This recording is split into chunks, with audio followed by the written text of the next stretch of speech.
I feel like we've got some fans of the 4077, am I right? Give it up for Loretta Swit and Jaime Farr, everybody!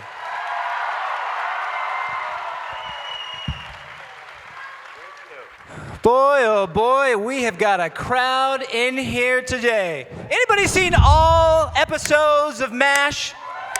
I had a feeling. How's that couch? Is it comfy? Is it good? Yes. Yeah? What's that? We want you to know we love you, and we couldn't have done it without you.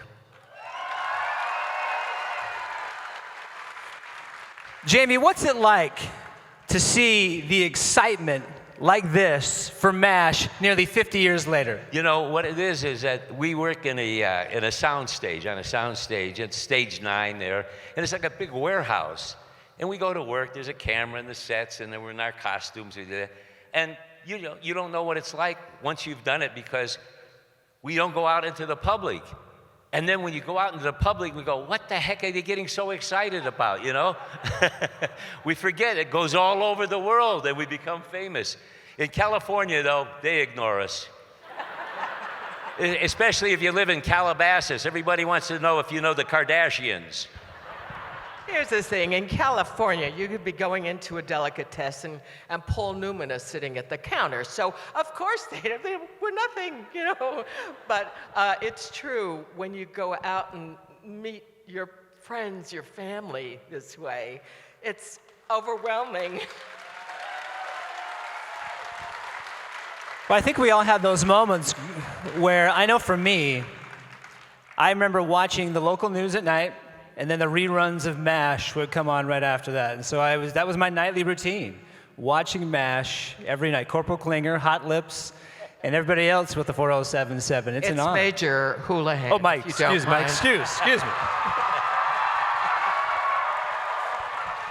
For all the women in the audience, I had to make that correction, right? And I want you to know something. I'm now a Walt Disney princess. Official royalty in both regards, right there. How's Utah treating the both of you so far?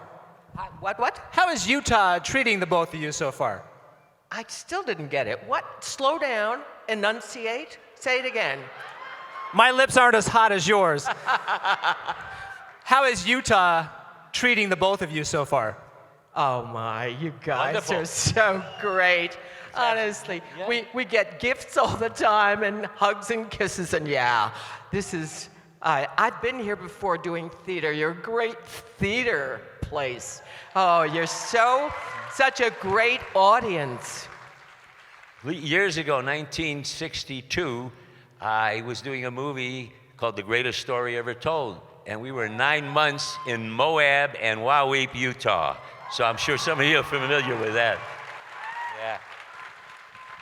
My favorite nickname for Jaime from the show is he is my Arabian aardvark.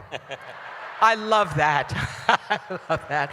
And it is thanks to Jaime in an episode called Birthday Girls that I won an Emmy, because he was so wonderful and so easy to work with. And of course, my mom loved Jaime. And she was not an interview, but there were people listening. And she said, well, Jaime is my absolute favorite on the show. And her daughter is sitting there, right? And so I thought, you know, I don't want her to embarrass herself. I said, Mom, no, you mean like next to your daughter, he's your favorite. No, she said, he's my favorite. Her mother, Nell, lived to be, and I'm going to get this right this time, 106 years old. Yes. And she was in the motion picture home, and it's not too far from where I live. And I never tell Loretta when I was going over, I used to visit her mom there in the I had to hospital. find out from my mother, oh, Jaime stopped by to see me today. Like, they were having this thing. One day I went up to her and I said, Nell, is there anything you need? And she said, you know, Jamie, at my age, you couldn't possibly get what I need. I said, how about vanilla ice cream? She said, okay. We spent Christmas and New Year's with Jamie and Joy for years. My mother would, I mean, I wouldn't be able to live with her if we didn't go there for Christmas and New Year's. But she called his house the Castle because it goes up a road, a steep kind of incline getting to where you would park and go into the house. And she was tiny to begin with, so she was always looking up at Jamie's castle, you know. People don't know this about Jaime Farr. They picture him in all those wild clothes and, you know, the dresses that he wore so well. But he happens to be a great dresser, a GQ dresser. One day, I was visiting, he opens the door, he's wearing a smoking jacket. Are you ready for this? And you know, those fancy little slippers, and nobody knows that about him. Behind the Cleopatra outfits, this guy is a great dresser.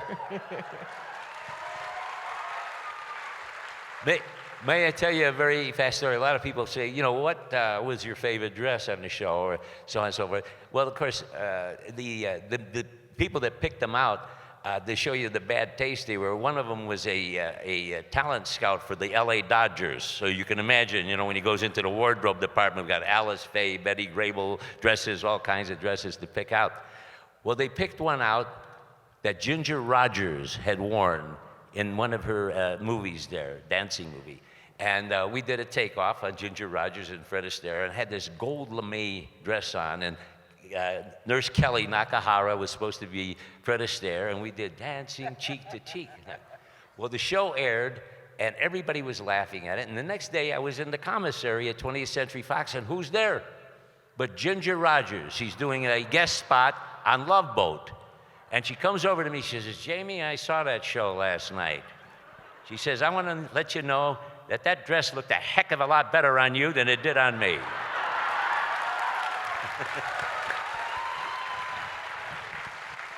We always said Jamie had the legs for it. He had just great pair of legs. I had bowed legs, and Red Skelton used to say when he ran, he looked like an egg beater. Let me tell you something about this lady now. I got to tell you. You know, you do a lot of shows like Charlie's Angels and a lot of shows with a lot of the female stars on that. Well, dear Major Houlihan was the only lady, obviously, the star of the show called MASH. And I got to tell you, you know, you go on some of the sets and the ladies are always primping and they got my makeup and there's my eyes. And I used to go, is my nose still on? You know. This lady, when they said, we're ready for camera, she was almost the first one there. You never waited for Loretta. She is one heck of a person, and I got to tell you that right now. She thinks she's a tough lady. She always tells you, you know, I'm tough, I'm tough. Let me tell you something. If she likes you, she'd give you the shirt off of her back. That's how wonderful this lady is. I'm telling you right now. That's very, very kind. The ensemble, the group through the years, you know, Jamie and Alan and I were from top to bottom, from beginning to end. And Jamie came in as a day player at the end of the first season. Day player is, you know, you've got a role, it's a role, but you do it in one day. That's your contract. And I got $250. And a can of tuna fish. and he was, of course, so irresistible, and he did it so beautifully. They signed him on the very next season. He was a regular. And then two seasons after that, he had a card right at the top of the show with us. And so we go way back to the beginning, and we have this, I guess, tapestry of memories and body blows. We lost people we loved so much, like McLean and Wayne and David and Harry, and, you know. And what happens is it brings you even closer, doesn't it? Your losses and you go on. But the fabulous thing about what the production office did, they never tried to replace those irreplaceable people. Instead, they gave us this kind of new note for the orchestra that was already playing, like David, who came in with his Boston accent and bringing this pressure. And what happened was everybody had to keep growing and adjusting to these new people, and we were playing new and different tunes all the time. So it was, for an actor, it was glorious to we had this opportunity to keep growing and emerging better and better all the time. Right, Jamie? Oh, yeah. It was just such a challenge to keep with it. Can I tell you how I got the part on the show? Oh, yes, please. It wasn't the casting history. couch. This is the rest is history. I had been in the business for a long time, and I did an episode. Remember a show called F Troop? I did a stand-up comic Indian on that. They gave me all the Milton Berle's jokes and Henny Youngman's jokes. I was auditioning for the Hakawi tribe, and I had all the terrible jokes, instead of take my wife, please, take my squaw, please. So at the end of the audition, the Hakawi chief comes over to me, and we have a saying in show business, if they don't particularly like you, don't call us, we'll call you. The chief says, don't smoke signal us, we'll smoke signal you. Gene Reynolds was the director, and he saw me. Gene later became the executive, the producer of MASH. So he used to write a name in there if he liked you in that. So I get a call. I didn't see the show. I hadn't seen the movie. I didn't know anything about the series at all. And the agent says Gene Reynolds is called, and they got a part in a new TV series at 20th Century Fox called MASH. And I said, okay. He says, yeah, $250 for the day. I said, are you kidding? Great, I'll pay for the groceries, the rent, and everything else. He says, I said, what kind of part is it? He says, they'll tell you when you get there. So I show up. He takes me to stage 9, and there's a little trailer out there where you're supposed to get dressed. And I go in there, and there's this woman's Army Corps uniform with these huge high heels there. And I go, what am I doing, dressing with an actress? He says, no, they're yours, put them on. What the heck kind of part is this? I hadn't even seen the dialogue, in the thing. So I put them on, they all fit. The shoes were called El Grande, so give you some, idea of my foot. So I put them on, and he starts laughing. He takes me out on the sound stage, Loretta, Alan, and everybody. They start laughing, the hairy bowed legs and that. And I'm saying, what's the dialogue here? What am I supposed to say in it? I had 6 lines in the show, and I was so happy that I got to be on it. And as Loretta said, I was so lucky because they called me back, 6 times that year. And incidentally, MASH was going to get canceled the first year. Did you know that? Did anybody know that? I knew that. Yeah, you didn't know that? Yeah, it was like after the 2nd season. Is that right? What? They got canceled here briefly for like a hot second. No, but I think just came close. Close to being canceled. But we were never canceled, no. But what a history, especially this is such a story, such a true Hollywood story where a star is born, That it is. I know that our time is short here today. We don't have a whole lot of time to be able to meet everybody and hear all their questions, but I would like to be able to allow some of you to answer some of your questions. So if you have a question, I know we've got the line forming here and the microphone, whatnot. Go ahead and ask Loretta or Jamie your question. Yes, so your show covers a lot of really deep themes. Many of them were very controversial at the time. It covers life and death, theology, bigotry, obviously pioneering LGBTQ issues. Did any of those influence your personal beliefs at that time? I think they were all in a line with our personal beliefs. That was what was extraordinary. This group coming together at that particular time all felt strongly about the issues that were. We also had a lot of input. They did consult us. We had input, Jamie and I, or Alan or Mike. We would have suggestions, or we would recommend something. And so we were already in it. And I think, if anything, our beliefs were maybe strengthened, but I think we went in there with those values. Yeah, I think also one of these, our show is so different than a lot of shows because usually they don't let the actors participate. They think that's, the patients taking over the asylum. So what happened is we'd read the script, and then they'd say, do you have any questions on page 1? What? And you were welcome to make your opinions on that. The final opinion, though, was always Gene Reynolds. Once he said, okay, I've settled it, this is it, that's how you had to do it.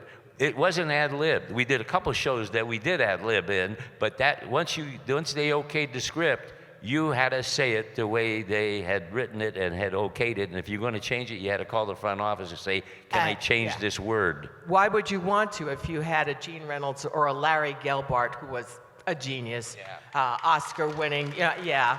So you said the commas. You were lucky to have those words. You didn't want to change anything. I mean, one of my favorite Gelbart moments was I had this line that was a winner. You don't do anything to it. You don't put a curve on it. You don't. Larry Linville, Frank Burns, was flapping his gums and being stupid, and he looks at me and he says, I was just making conversation. Gelbart gives me this line. Try doing it with your mouth shut. You cannot miss when you're given that material. You don't change it, you don't ad-lib, you say it and you win. Woo! Go ahead. Hi, my name's Todd. I can't answer that. I don't know either. We don't know. How you feel wearing the dress, Jamie? When they pay you money, you'll do anything, believe me, in Hollywood. Fortunately, nobody ever asked me to take the dress off. That's what's more important than putting the dress on. Can I tell them a real fast story? Am I allowed? There's always time for a story, Jamie. The show, my character had not been seen yet in the series, and I was doing like the second or third show, and I had this black outfit on that had a zipper in the back, and you had to go way back there, and do one of those kind of things. And so I hadn't been called to the set for a while, and then after a while, I noticed, hey, gee, everybody's gone home. Nobody's here. They forgot to tell me, that it's the end of the day. So I'm in this dress. How the heck am I going to get out of here? And I saw the men's restroom light on. So I went in there, and there was one of these grip guys, that works as electricians and that. And of course, he had never seen the show. And here's this guy, hairy legs, with his black dress on. I said, excuse me, sir. I said, could you help me? Could you unzip me in the back?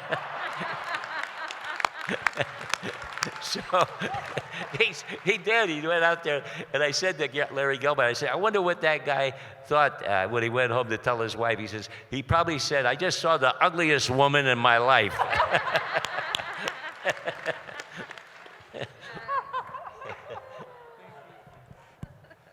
Go ahead. Thank you very much for coming. Over the many years that the show was on, you got to work with a lot of amazing guest stars. And do you have any in particular that you remember that you just loved working with? For me, Leslie Nielsen, who began his comedic career on MASH, that was absolutely genius to have him come in, and he had innately such a wonderful sense of humor, which was never exploited on film. He was always the killer or the gunman or the hitman or the way, and here he is, this wonderful comedic sense of humor, the comedic attitude. And so I enjoyed that because it was a star born on our show. But we had so many delicious Gwen stars. Verdon. Oh, my. Gwen was great on the show. Pat Hingle. Ronnie Howard was on the show. Patrick Swayze was on the Patrick show. Swayze was one. I mean, you're right. And they were all wonderful. They were just absolutely terrific. And you know what? A lot of the good actors wanted to work for our show. You know how they say, well, I don't want to do television, but a lot of them. But I'll do a MASH, you know. Yeah, it was a very special show. Actually, the other thing they did was come back when they were through shooting. They'd come back just to hang around because we were so much fun to hang around with. We called this little group of green chairs that we sat on with our names on. That was our green room. But people would come and just sit around with us and have a lot of fun. That's the kind of set it was. So, Can you people over here on the left, can you see Loretta? Because I'm turning profile and I might have blocked her out here. You can see her? All right, good. you Arabian aardvark.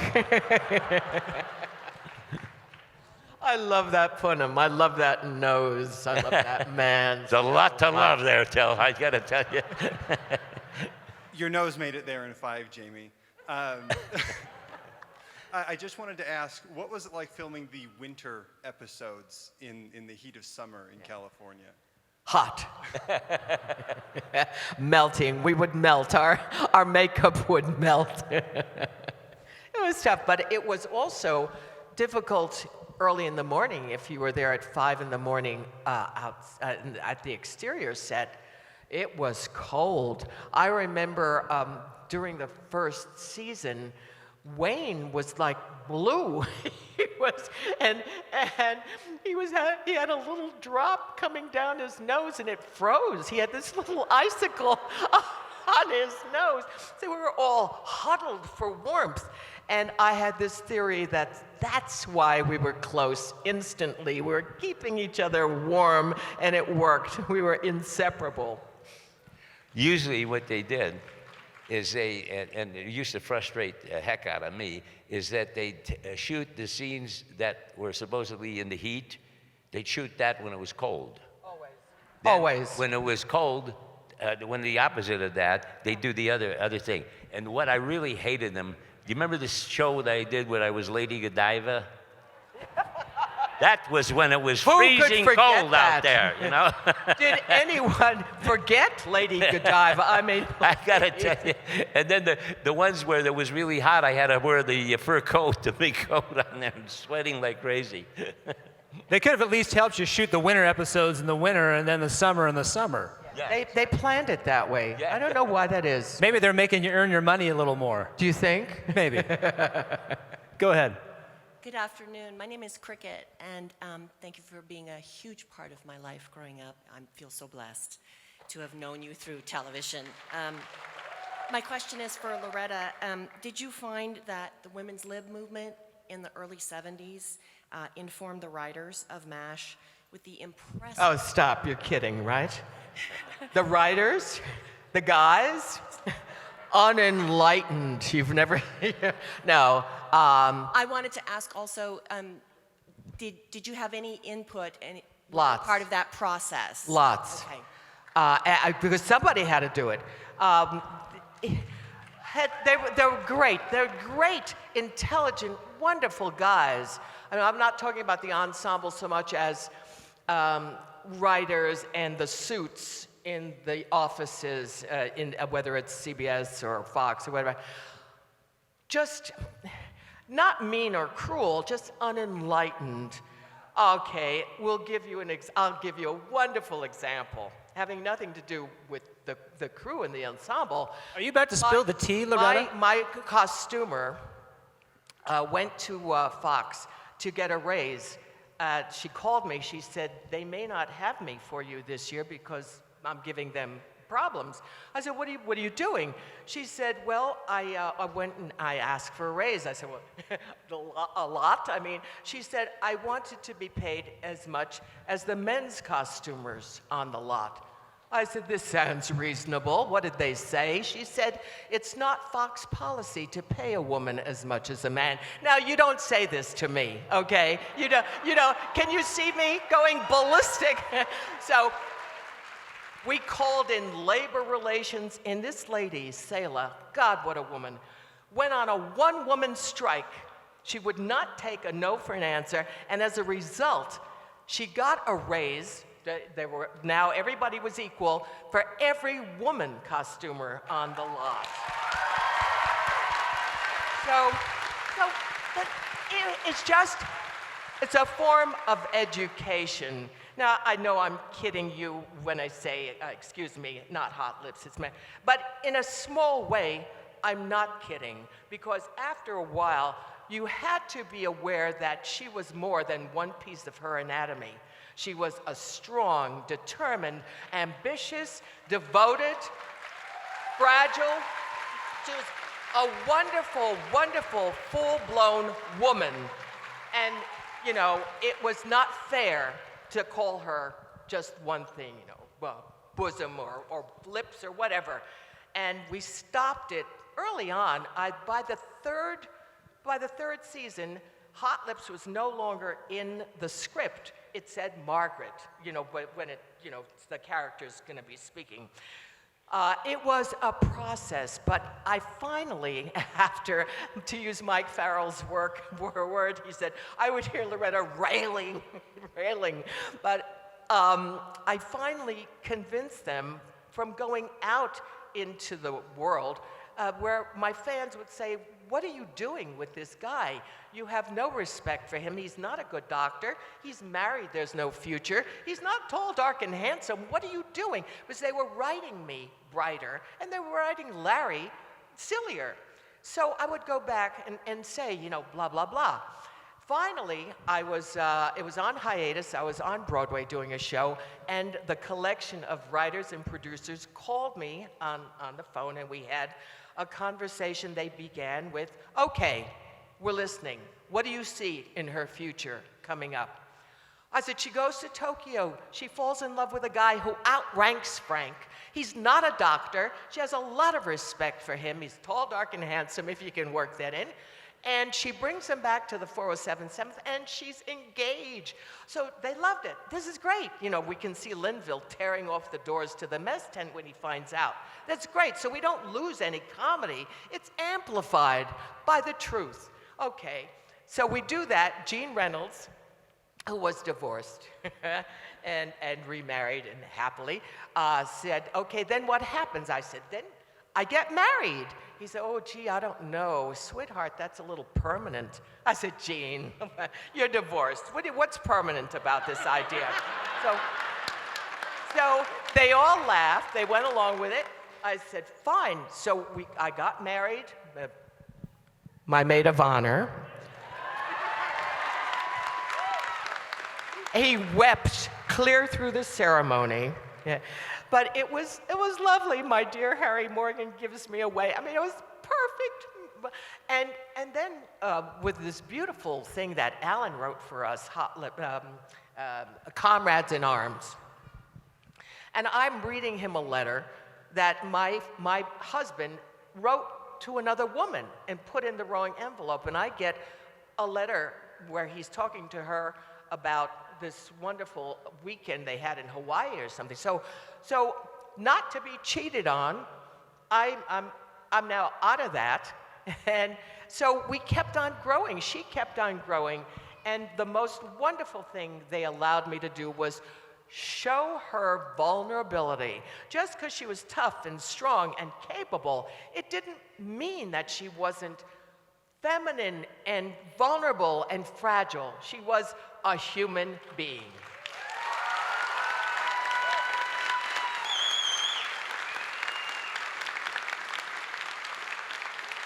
We're at a black tie dinner, and I don't even remember what we were celebrating, and Harry Morgan, my everything, he wore all the hats in my relationship, my father, my confessor, my best friend, my colleague.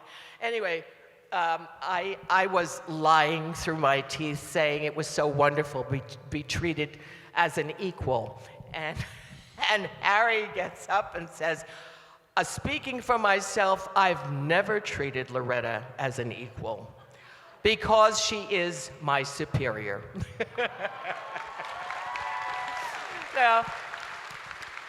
It got a laugh, it also got a hand. And that means we were making progress. Long-winded answer, but it's an important question. And I think with the time that we have left, I know because we're short on time here for the panel today, and my apologies, of course, but we'll have time for one final question. Hi, I'm Celeste, and I got a question for Loretta. Which character do you prefer playing most? Major Margert Houlihan off of MASH, or reporter Polly Brown off of SOB? Oh, gosh. That the blessing of being an actress is you can stretch and do all of those things. I'm a good mime. I've done mime because I had a great teacher, Angela Lansbury, is a dear friend, and I was blessed to be watching her rehearse and perform and all. So when I did mime, Agnes Gooch I did in mime, which I love just as much. But Shirley Valentine, which is probably the best piece of playwriting that's ever been done for a woman. And so I've done those roles that you all don't necessarily know about because they were either in New York style, but on stage. Television is this wonderful monster that reaches out and you get to see us all, but you don't get to see me do all those other things. I don't know. Here's the thing. When you have 11 seasons to work on a character and keep growing and developing, it's hard to beat that. I loved Shirley Valentine because I toured America, I toured Canada, I took her as far as Guam. So by the time I was doing that, I felt the kind of creative energy that I did with Margaret, because when you do a character, it's a real person, and they grow like you do. Every minute, you're different, you're changing every day. If for no other reason, you're faced with different situations and different challenges, and how you handle them is what we see, where your growth, your development. So it's hard because Margaret, parentheses, hot lips, parentheses, Houlihan, was such an interesting, vibrant, wonderful character that I was privileged to have all that time to work on. She has to remain my top favorite. But I loved working with Blake Edwards, so the treasure in doing Polly was working with Blake. So it's a tough question. But thank you for your question. And then, Jamie, since I want to make sure we get to hear from you before we go. What's that? I want to make sure we get to hear from you before we go. Your favorite moment playing Corporal Klinger? Oh, getting a paycheck every week. Yeah, you will. I've asked him to tell you my favorite story about You mean how I got the Joy raise? and Jamie. How I got my raise, you mean, in Yes. the show? Oh, yeah. Oh, yeah. You know, you mentioned SOB. That was with William Holden. Well, you know, I became good friends with William Holden because I did the miniseries The Blue Knight with him. And we became good friends. As a matter of fact, when he was shooting the Towering Inferno on Fox, he'd come on our set to visit Loretta and me. And I was having a problem. My agent wasn't one of these gigantic agents, you know, like ICM or William Morrisoff or something. He was just a small-time agent. And he would go in and ask the gentleman, his name was Ron Beckman. He was the hatchet man at 20th Century Fox.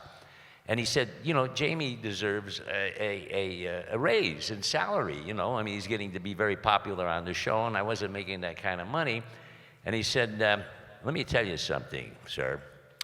He says, we have a script in the safe, if you keep asking for a raise, where Klinger steps on a landmine. And he says, we're not going to hire any of your other clients either. So he was out of the picture. So I'm doing The Blue Knight with William Holden. William Holden had been under contract to Columbia Pictures when Harry Cohen, who was the boss there, was a real cheap guy also. And Bill was saying, you know, he said, that happened to me when I was a young star at Columbia Pictures. He says, Jamie, it's up to you. You have to be the one that has to get the raise, okay? Because the other one, the poor man, he won't be able to sell any of his clients. He says, as long You do anything you want, do whatever it is, as long as you don't hold a gun to his head. So I said, what a wonderful idea that is. So I went to the prop department at Fox Studios, and I got a gun. His office was right across from stage 9, and his window was, he had the desk facing away from where I was going to approach him. These true stories all sound like And I a funny tiptoed, you bit. know, like in a It's cartoon, true. behind a tree, behind the thing, the bush and everything else, peeked in the room, saw him, he was all alone in there. I went around the thing, and I kicked his door open, and I said, listen, you, I won't say the letters, but the last one starts with a B. I said, this is the way the deal's gonna go. He goes, you're crazy. I says, write it down, write it down. I got my raise. Well, we love the stories. We love the show. We love both of you coming here to Salt Lake City. Give it up here for Jaime Farr and Loretta Swit, everybody. It's precious.